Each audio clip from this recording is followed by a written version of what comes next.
สิ่งมันอาจจะตกเปิดในอีกเหรอในล่ะกลับไปกลับมาโอ้เฮ็ดอีหยังเนาะนี่มุ้งหลังคานี่ทางเฮ็ดในซ้ายนี่ลงรถเขาบ้านคือลงรถห้องผู้ใดเห็นไปนะก็เพื่อนน้องเนาะเนาะลงรถ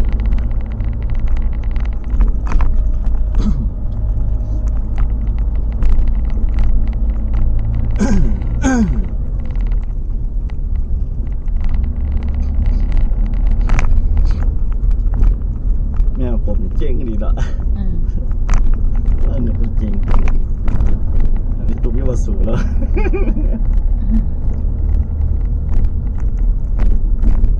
อีตุ่มมันบ่อันหาน้ำมันเนี่ยใครหมดแดงเจ๋งหมดสุดเนี่ยบ่หาน้ำมันน้ำเขาเนี่ยใครหมดแดงเอาถุงไปฮุบบ่ใครหมดแดงโอ้วันนึงหันวะได้โอ้ถ้วยใหญ่ๆเพิ่นได้คุยกับไก่รุ่นใหญ่เพิ่นได้เขาดอกมากนะเขาไปเสีย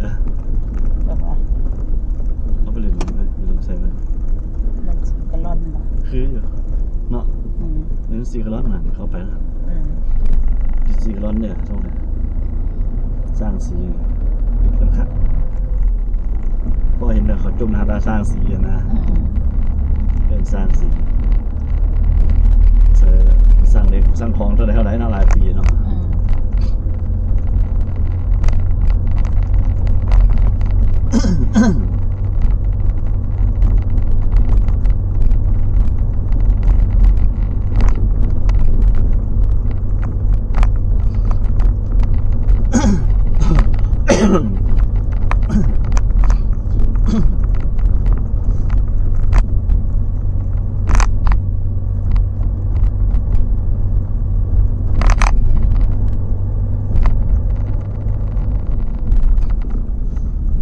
ใส่หมองกันที่พอออกมาใส่หมองกันอันเดียอัน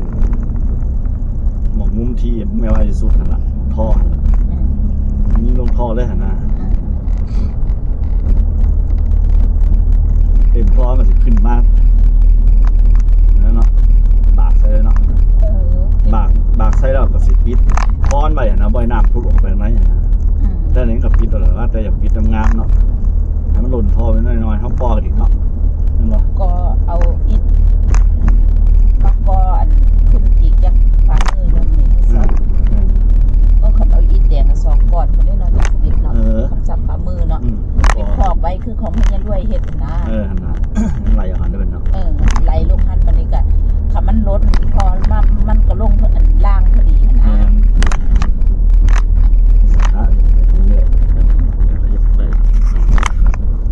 ปากมันบ่ต้องเปิดดอกยาไว้หั่นเลยล่ะเอาไปเปิดตักเศษอาหารออกเนาะแต่ว่าอันใส่ยางอันล้างถ้วยล้างจานแม่บ่ให้เอาลงทอดอกว่าให้เอาก้อนใส่ล่างมันหลดถ้วยใส่ยางเอาใส่ยางล้างถ้วยล้างจานนั่นแหละอันบ่ให้เอาลงทอดอกให้ถ้วยใส่ล่างมันหลดมันมีแนวกรองเศษอาหารที่บ่แม่นบ่ที่ใส่อัน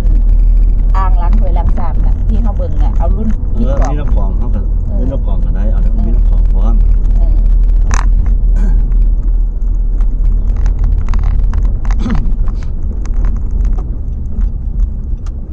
รุ่นมีน้ำกรองนะครับเนาะมันมีหลายแบบเลย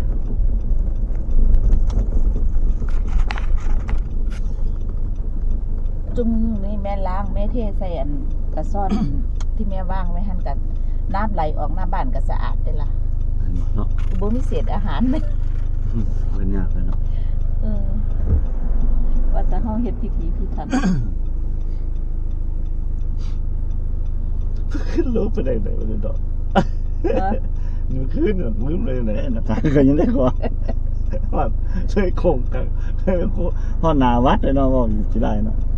มันก็เบิ่นท้ายเนาะ บ่เฮ็ดสัญลักษณ์ใส่เว้ย บ่มีเดี๋ยวเขาลือเอามันป้ายเปื้อเก็บไว้ไหนพุ่นเหลือหรือคนยังฟางไฟเนาะ บ่ตั้งอันนี่นะเอาอันนี้ยาวๆไปตั้งไว้กลางให้หน้าน่ะนะข้างให้หน้านั่นน่ะเป็นสัญลักษณ์ในว่านี่ทางแยกเนาะ เฮ็ดไฟไปเพื่อไปเพราะเฮาจำไว้ก็ได้เนาะ แป๊บๆๆๆไฟอันโซลาร์เซลล์ก็ได้แป๊บๆ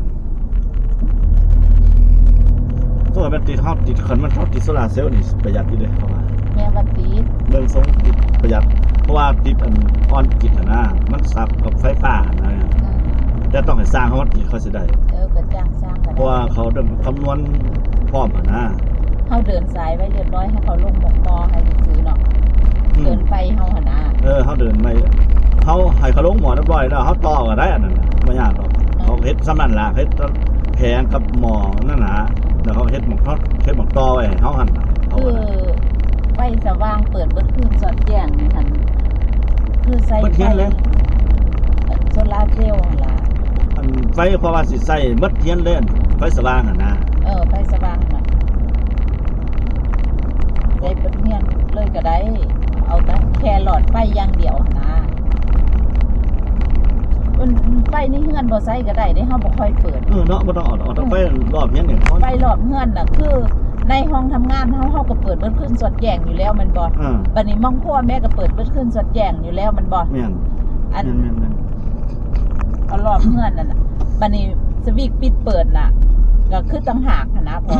อันปิดอันทำงานอันใช้งานก็ต่างหากอยู่แล้วเนาะอันนั้นบ่เฮาบ่ค่อยเปิดอยู่แล้วมันบ่ยามเฮาทำงานเฮาค่อยเปิดใช้ไฟบ้านเอาอันนั้นแต่ว่าไฟรอบเฮือนนี่พอต้องใจหลอมเฮือนอยู่แล้วเนาะในครัวพอก็ต้องเนาะในห้องทำงานพอก็ต้องเปิดอยู่แล้วเนาะแยกเลยเนาะแยกถ้าไม่ต้องเอาออนกิจแบบเอาออฟกิจเนาะเอาโซลาร์เซลล์โดยเฉพาะเลยโซลาร์เซลล์โดยเฉพาะไม่ต้องไปอยู่ไฟฟ้าเลยเพราะว่าเขาแยกไฟเปิดสว่างในเฮือนเฮาน่ะเฮาปิดเปิดเอาธรรมดาเฮาบ่ค่อยปิดเฮาบ่ค่อยใช้ไฟอยู่แล้วตัวนั้นใช้ไฟฟ้าปกติอ่ะไฟฟ้าซึ่งใส่แอร์ไฟตู้เย็นใส่ห้องอย่างเนาะด้านไฟอันนี้ก็มีแต่กล้องบ่เนาะกล้องกล้องเท่านั้นเนาะให้บ่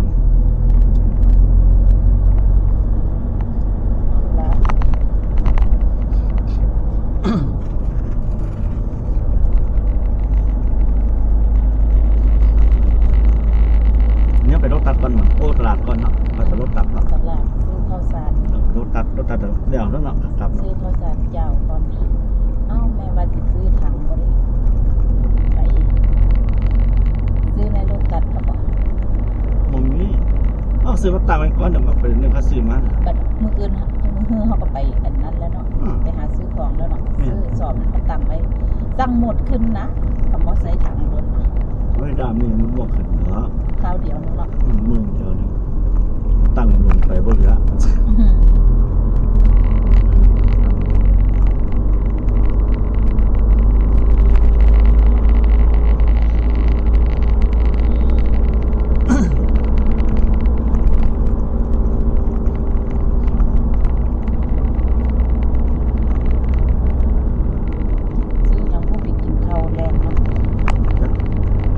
ซื้ออาหารกินเล่นอาหารกินเล่นเอาเข้าไปน้ำให้พ่อกินกับเข้าก็ได้บ่ข้าวเจ้ามีอยู่ข้าวเจ้านะก็ต้องซื้อกับข้าวแนวกินกับข้าวเจ้านะมีแล้วแม่ขึ้นพอแล้วแม่สิกินกับมะม่วงซื้อแนวกินเล่นซื้อเนาะกินข้าวอีหลีเฮากินกับมะม่วงเนาะเพราะว่าข้าวเจ้ากับมะม่วงมันเข้ากันอยู่แล้วเขาไม่ได้ทางมันโดดต่ำว่าสโลปไปเฮาเด้เพิ่นตัดจุดพุดเลยเด้เพิ่นย่างลงอ่ะบ่ว่าดอกกระโดดทางมันย่ำขึ้นนี่ตักโชว์เขาสิทางจนแตกนี่สิเริ่มถึงใครอยู่อ่ะมองทั้งขึ้นทั้งหลังบ่โดนเลยตักเขาสิขยายทาง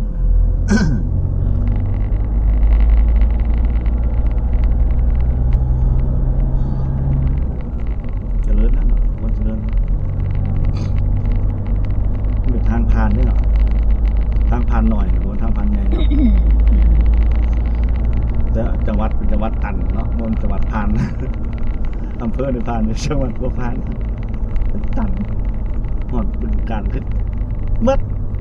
มีนักล้าวเหรอไปวันนี้ ทำลาวทวน ถามแล้วทวน เอาพอขึ้นเลยพอขึ้นเลย เอาตลาดคนนี้ เอาบ่อแม่ลงสูตรบ่ ตลาดนอนแม่เนี่ยนะพ่อลง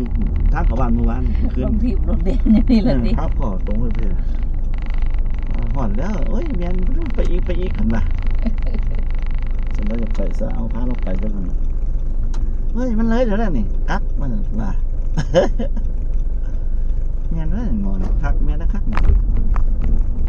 ทางเป็นแบบนะนึกว่ามันจะของอ่อนใจว่าก็สิบเลี้ยวก็ได้หูยุวันเลยตัวว่ามันใจนะแบบเรียกว่าไปอีกแค่มอนเนี่ยมันชั่วคักมันเลยไปเลยคักหลาย